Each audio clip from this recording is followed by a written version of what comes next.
Yeah. And for the remaining 354 cases, Mr. Chair, which is 10% of the total cases we handled, on average, Mr. Chair, the gap between the initial assessment and the actual payment, Mr. Chair, is nasa 80% on average. Pero case per case, Mr. Chair, Ilang percent yung nagsettle? Meaning hindi na nag-question, nagsettle. Parang middle ground na inalaw. Nangyayari na, di ba? Parang nakipag-usap, tapos, sige. 11%, Mr. Chair. Itong 11%. 412 is 11% of the 3,520 cases that we handled, Mr. Chair. Sino nag-approve ng pagka may settlement na ganyan? Mr. Chair, the adjustments of the initial assessment starts from the submission of documentary evidence by the taxpayers, Mr. Chair. So from the audit validation. We understand, kasi maraming factors dito, yung pagsisettle. May mga political intervention. Naintindihan namin yan. Tagal na natin dito sa serbisyo para, hindi naman para kayo parang masyadong rigid na walang patawad at saka walang parang hindi pwedeng kausapin. No? And there are people na hindi nyo rin matanggihan, di ba? Mr. Chair, the process of the... Sino nag-approve niyan? Yung finally, pagka halimbawa, inassess halimbawa ng 20 million o 10 million, gusto makipag-settle ng so much, sinong final approving authority? O sige, pwede na yan. The process, Mr. Chair, is the submission of evidentiary documents, and then upon validation and review along the process, Mr. Chair, once the recommendation reach at my level, Mr. Chair, I discuss the findings of the audit conducted with our commissioner, because this is So that's between you and the commissioner? Yes, Walang ibang layer?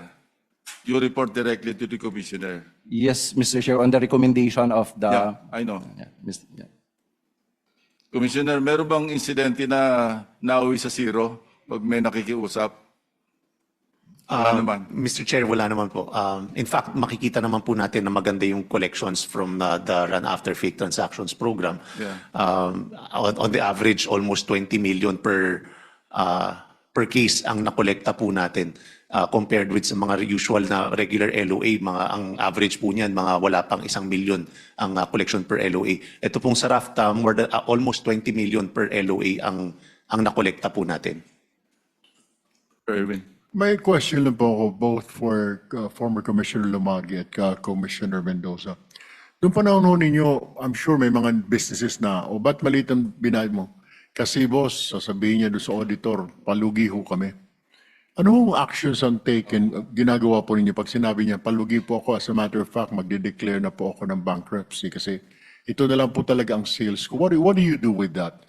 Tapos may utang siya na ganito kalaking taxes. Noong panahon ho ninyo, binibigyan niyo po ba ng chance, you listen, or hindi, bayaran mo talaga at wala kang sales? How do you deal with that? Yung nakikiusap na, lugi ho kami sir, ito talaga yung income lang namin, ito po yung mga receipts namin. What do you do with that? Well, Mr. Chair, definitely po pinapakinggan po natin yung mga sinasabi po ng mga taxpayers. In fact, meron po talaga mga ganyan. And kasi minsan ang laging, I'm not sure if narinig niyo po yung iba sinasabi, kailangan taon-taon dapat tumataas ang collection kahit na bumaba yung revenues. My instruction then was, hindi dapat ganun, hindi naman porke dapat tumataas ang goal natin, dapat ang lahat ng taxpayer tumataas din ang tax payment kahit na malinaw naman na bumaba naman talaga ang revenues or nalulugi. That's why the instruction then was we all listen to the taxpayers and make sure na pakinggan at kunin lahat ng mga documentations yan, especially if substantiated yung mga pagkalugi. Of course, ayaw naman natin patayin ng mga negosyo. Gusto po natin na mag-thrive ang mga negosyo dahil yan naman din po pagka natulungan natin ang mga negosyante, mas lalaki ang collection eventually kapag natulungan natin silang umusbong pa yung kanilang negosyo po. Thank you. I would like to ask, Mr. Chair, Commissioner Mendoza, ano po yung ways forward niyo? I'm sure Sa mga darating po na buwan, may magsasabi na lugi po kami, Commissioner. Baka pwedeng ganito lang, X amount. Ito lang po talaga. Ito yung libro po namin. Bulat-latin ho ninyo.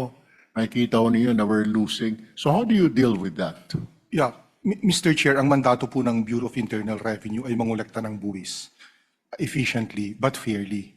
Kung totoo naman po, base sa mga dokumento and tax returns na isinabmit or audited financial statements na isinabmit ng taxpayer na talaga naman pong lugi siya ngayong taon, kahit po kumita siya noong mga nakaraang taon at malaki ang binayaran niyang buwis, kung ngayong taon po ay lugi talaga yung negosyo at maliwanag naman po sa mga dokumento, ay yun lamang pong buwis na dapat bayaran kung meron man ang dapat niyang bayaran. Hindi ho policy ng Bureau of Internal Revenue na bigain ang mga negosyante at pagbayari ng ganitong amount regardless of the actual circumstances of their business. Mas meron po siyang proof na we're losing business BIR. Baka pwede ito lang pong babayaran namin. But the BIR still will determine kung magkano babayaran niya based on the sa losses niya. Tama po ba? Well, ang babayaran naman pong buwis ay nakatakda rin sa batas, yung tax rates po natin ay nakatakda sa batas. So at the end of the day ho, factual yung issue eh.